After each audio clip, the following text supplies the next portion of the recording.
আসসালামু আলাইকুম। আজকে আবার নতুন একটা রেসিপি নিয়ে হাজির হলাম। তো আজকে তৈরি করব মিল্কশেক, বানানা মিল্কশেক। আমি এখানে একটা ব্লেন্ডার জার নিয়ে নিয়েছি। তো প্রথমে এর মধ্যে দিয়ে দেব দুধ। আমি এখানে 1 গ্লাস দুধ নিয়েছি। প্রথমে এটা দিয়ে দেব।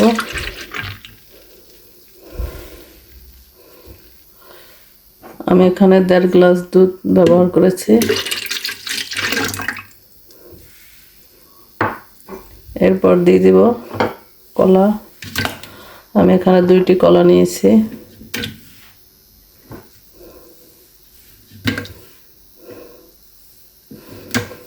এর মধ্যে এখন আমি দিয়ে দিব কিছু পেস্তা বাদাম এবং কাঠবাদাম।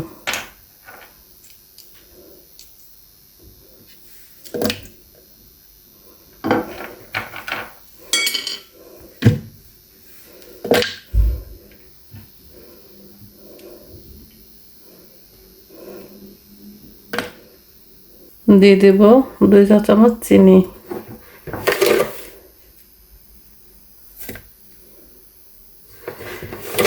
চিনিটা কেউ না দিতে চাইলে স্কিপও করতে পারেন, যেহেতু বানানা দিয়ে তৈরি করব তো এটা এমনিতেই মিষ্টি হবে।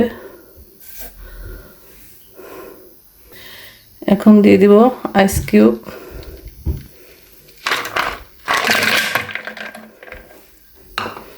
দিয়ে এটাকে ব্লেন্ডার করে নিব।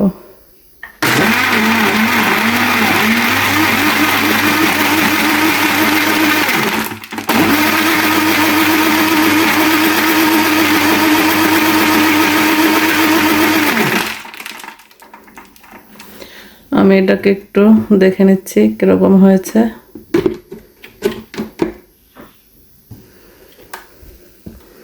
তো আর একটু ব্লেন্ডার করে নিতে হবে। আমি নেড়েচেড়ে আর একটু ব্লেন্ডার করে নিব।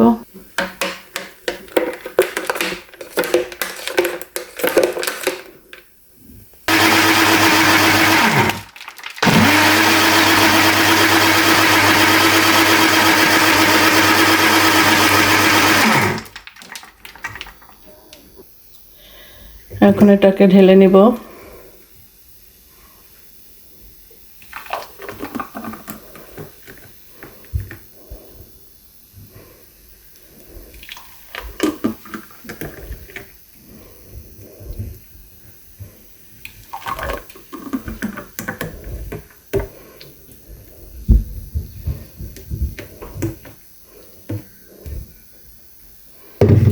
এখন এটার মধ্যে দিয়ে দিব কিছু পেস্তা বাদাম এবং কাঠবাদাম কুচি।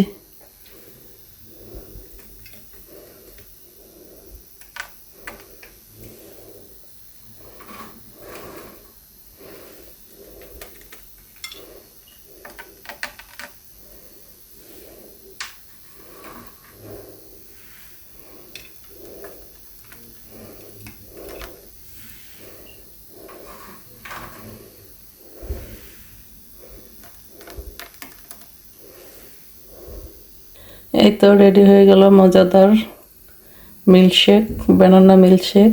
তো দেখতেই পাচ্ছেন কতটা লোভনীয় হয়েছে, আর খেতেও কিন্তু দারুণ মজাদার হয়েছে। তো ভিডিওটা ভালো লাগলে অবশ্যই লাইক, কমেন্ট, শেয়ার এবং সাবস্ক্রাইব করে পাশে থাকবেন।